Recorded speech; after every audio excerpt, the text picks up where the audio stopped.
something that's also struck me today, and Jacqueline Novogratz also noticed this, the people speaking here today who are coming from a religious background have much richer moral vocabularies.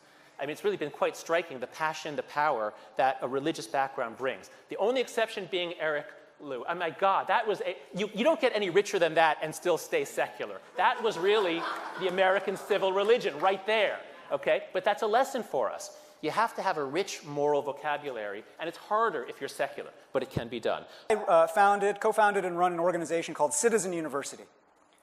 We're based in Seattle. We do work all around the United States.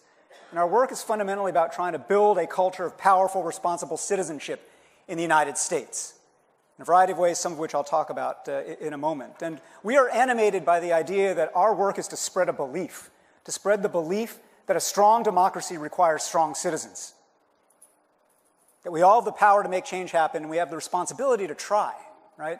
And when I say citizen, I want to make explicit here, citizenship, citizen university, the idea of us living like citizens. I'm not talking about documentation status. I'm not talking about the immigration and naturalization laws and policies of the United States. I'm talking about the deeper ethical sense that we've all been living, breathing, and practicing yesterday, today, and most of our lives together, which is members of the body, contributors to community, voices in the choir, right? That sense of big citizenship, a deeper ethical sense. Basically, my interest is what are the pathways that form virtuous people, and then also knowing that there's something about morality that's contagious. We just echo one another and imitate one another, often without realizing it. So what are the spaces, as Eric Liu quoted Dorothy Day yesterday, that make it easier for all of us to be good? There's something about weaving that I think is easier caught than taught, easier embodied and witnessed than lectured about, than theorized about. So one challenge for this movement may be, how do you, in our coming together, how do we more actively embody what we're talking about? And as a words person, as limited as they are, what I've tried to do is capture the practices that I found at work in the most transforming communities that really are shaping people's moral core. And that rootedness in ritual is so central to the work of weaving. It is so central to the work of rekindling that spirit, that belief that I described, that it is possible, it is necessary for us to be reweaving our communities and to be reweaving a sense of shared fate in our democracy. One of the ways that we've been doing this at Citizen University is a couple of years ago, we started a ritual called Civic Saturdays. And Civic Saturdays are basically gatherings that are a civic analog to a faith gathering. It's not church, it's not synagogue or mosque, but it is about what you might think of as American civic religion, the creed of ideas and ideals that we all say we believe in, and yet somehow we have never actually lived up to. Liberty and justice for all, equal protection of the laws, right? These words that are emblazoned in our civics classes, chiseled into marble, words that we treat as almost cliche, and yet every day in every scale of community, we have yet to actually figure out how fully to live up to that creed. And so Civic Saturdays follow the arc of a faith gathering. We sing together. We turn to the strangers next to us, talk about a common question or a common challenge. We hear readings of texts that are sort of like civic scripture. And the texts are drawn from the American traditions, some super well known like Gettysburg or I Have a Dream, some things you never heard of, right? There's a sermon, a civic sermon meant to connect the dots between the challenges of our time and the moral choice making that we have to make in community right now. And I'm not talking about religion in the sense of godly worship. I mean religion in the sense of how do we sustain the spirit and the faith in each other that makes democracy go? Democracy is one of the most faith-fueled human activities there is because it only works if enough of us actually believe it works. And as we are experiencing throughout the United States right now, when a critical mass of us stop believing it works, that erosion is rapid and it is very hard to counter, right?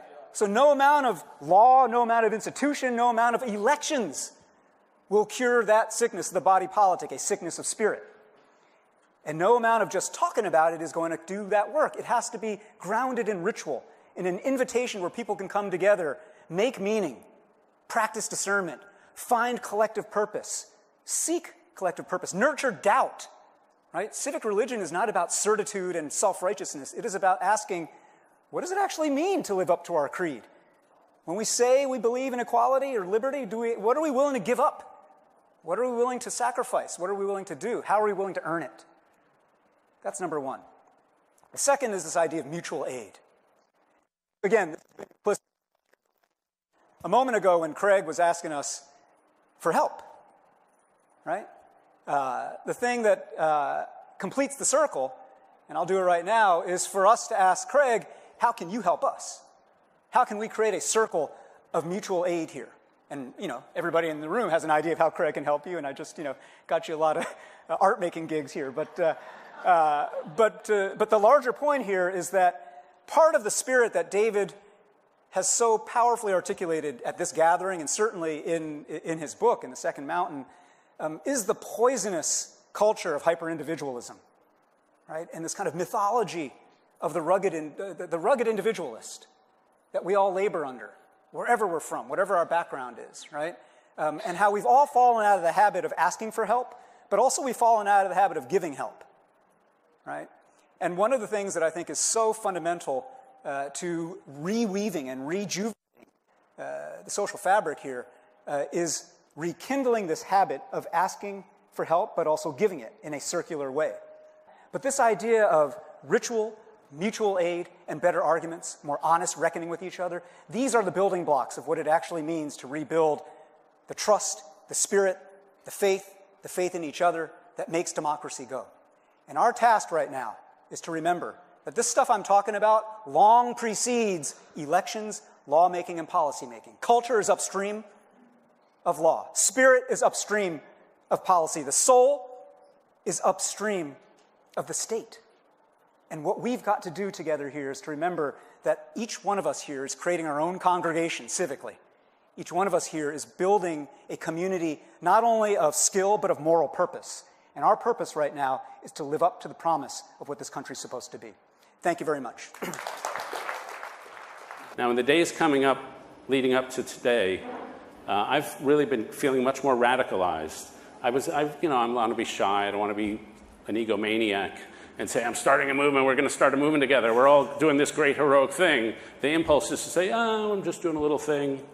I've decided to screw that. We're going to try to do something big.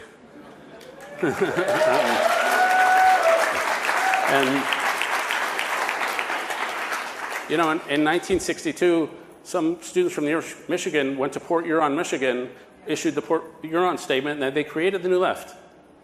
And what they did is very impressive.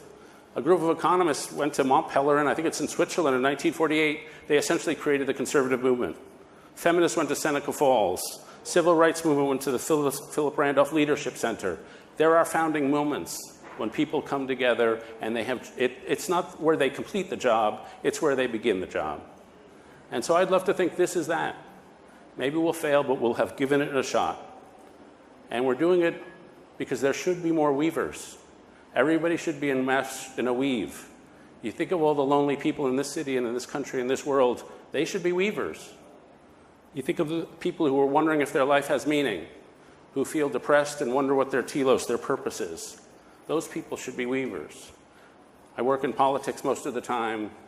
It's filled with angry tribal people who feel that morality is more about denouncing somebody else than it is about compassion and mercy and grace. They should be weavers. The people in this room, for all of us on the Weave team, you people have already changed our lives. This has been a transformational year for me, and I think I can speak for all of us.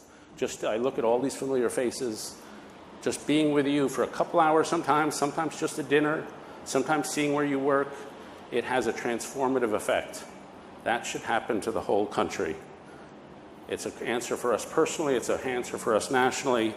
It should be a place where we sink down into our heart and soul, live out of those better desires, and we all say we are weavers.